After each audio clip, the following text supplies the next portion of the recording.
Allez, c'est parti pour le dernier briefing avant l'épreuve E2. On va voir ensemble les notions clés, les nouveautés qui vont vraiment faire la différence pour aller chercher tous les points. Ok, voilà le programme. D'abord, on décortique l'épreuve. Ensuite, on se penche sur les concepts essentiels du bloc 3. On enchaîne avec les méthodes qui marchent, les erreurs à ne surtout pas faire, et on finit avec une checklist pour être sûr de ne rien oublier avant de rendre sa copie. Bon, première étape, la mission. Il faut absolument comprendre le terrain de jeu. Qu'est-ce qu'on attend de nous exactement? Où sont les points faciles à prendre? Et surtout, qu'est-ce qui a changé cette année? C'est ça qu'on va voir. Alors là, regardez bien ça. La compétence argumentée, c'est 5 points. 5 points, c'est énorme, c'est le plus gros morceau. Et juste derrière, communiquer avec précision, c'est 3 points. Rien qu'avec ces deux-là, on a quasiment la moitié de la note. C'est donc là-dessus qu'on va devoir mettre le paquet. Et voilà ce qui est nouveau cette année. On a bien sûr la conductivité, la CMC, des notions importantes, mais le gros changement, c'est ça. Il faut maintenant au minimum 2 arguments pour justifier une conclusion. Un seul ne suffit plus, et ça, croyez-moi, ça change complètement la donne. Ok, les règles du jeu sont claires. Maintenant, passons au savoir essentiel. C'est un peu la boîte à outils qu'il faut absolument maîtriser pour construire des réponses qui tiennent la route. Premier concept incontournable, la conductivité, sigma. Pour faire simple, c'est la capacité d'une solution à laisser passer le courant électrique. Imaginez une autoroute. Les voitures, ce sont les ions. Plus il y a d'ions qui circulent, plus ça conduit. Et pour nous, c'est l'indice numéro 1 pour savoir si on a une émulsion huile dans eau ou eau dans huile. Alors là, attention, ces chiffres, il faut les connaître par cœur. C'est non négociable. Si la conductivité est supérieure à 50 microsiemens par centimètre, c'est une émulsion huile dans eau. Pourquoi? Parce que l'eau, la phase continue, conduit bien l'électricité. Si c'est en dessous de 10, c'est l'inverse, une eau dans huile. L'huile, elle, est isolante. C'est vraiment le b.a.-ba. Allez, on passe à la CMC, la fameuse concentration micellaire critique. C'est un concept super important. Imaginez les molécules de tensioactifs. Au début, elles se baladent toutes seules dans la solution. Et puis, pouf! À une certaine concentration, la CMC, elles décident de se regrouper. Elles forment ce qu'on appelle des micelles. Et c'est là que la magie opère, qu'elles font leur travail d'émulsifiant.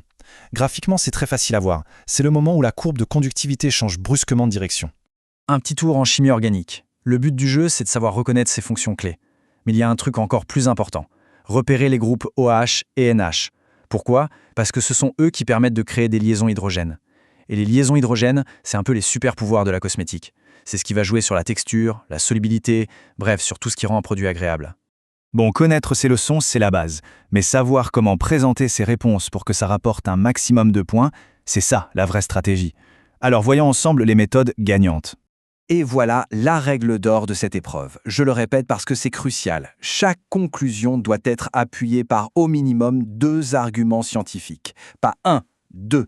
Même si le premier argument est génial, s'il est tout seul, on n'aura pas tous les points. C'est la nouvelle règle du jeu. Pour être certain de ne rien oublier et de bien structurer sa pensée, il y a une méthode magique. OACJ. C'est simple. O comme observation. Je pars d'un fait, d'un résultat. A comme analyse. J'analyse les données que j'ai. C comme conclusion. J'en tire une conclusion, par exemple conforme ou non conforme. Et enfin, le plus important, J comme justification. Et là, je sors mes 2 arguments. C'est un vrai filet de sécurité. Et pour la partie justification, voici une structure toute faite qui marche à tous les coups. On commence par « en effet » et on donne son premier argument. On enchaîne avec « de plus » et hop, le deuxième argument. On termine avec « par conséquent » et on réaffirme sa conclusion. C'est clair, c'est carré, le correcteur adore. Maintenant pour les calculs, fini les résultats balancés sans explication. On adopte la méthode DUCI. D'abord, les données, on liste ce qu'on sait. Ensuite, les unités, on vérifie les conversions, le piège classique des millilitres en litres. Puis le calcul, on pose la formule, on remplace, on donne le résultat avec son unité. Et enfin, et c'est souvent oublié, l'interprétation, une petite phrase pour dire ce que ce chiffre signifie. Ça montre qu'on a tout compris et ça rapporte des points. Attention, on entre maintenant dans la zone de danger. On va lister les erreurs classiques, les pièges qui coûtent des points bêtement. Le but, c'est de les connaître pour ne jamais tomber dedans. Alors ça, c'est l'erreur fatale, celle qu'on voit tout le temps. Une conductivité élevée, ça ne veut pas dire eau dans huile. C'est l'inverse. Si le courant passe bien, ça veut dire que le chemin est libre. Et le chemin, c'est la phase continue. Donc, la phase continue, c'est l'eau qui contient des ions. On a donc une émulsion huile dans eau. H sur E. C'est logique, mais c'est un piège. Autre erreur classique, la détermination de la CMC.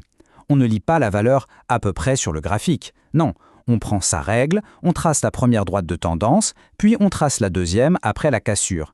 La CMC, c'est la valeur en abscisse au point d'intersection précis de ces deux droites. C'est une méthode graphique rigoureuse, pas une devinette. Attention à la confusion entre alcool et phénol. C'est un détail qui peut coûter cher. La question à se poser est simple. Où est branché le groupe OH? S'il est sur un carbone classique, de la chaîne carbonée, c'est un alcool. S'il est directement accroché au cycle aromatique, le benzène, alors là, c'est un phénol. Ce n'est pas la même chose du tout. Et pour finir, un petit florilège des erreurs à bannir. Oublier de convertir les millilitres en litres, ça arrive tout le temps. Donner un résultat sans son unité, c'est carton rouge direct. Confondre la masse volumique ρ, qui a une unité, et la densité D, qui n'en a pas.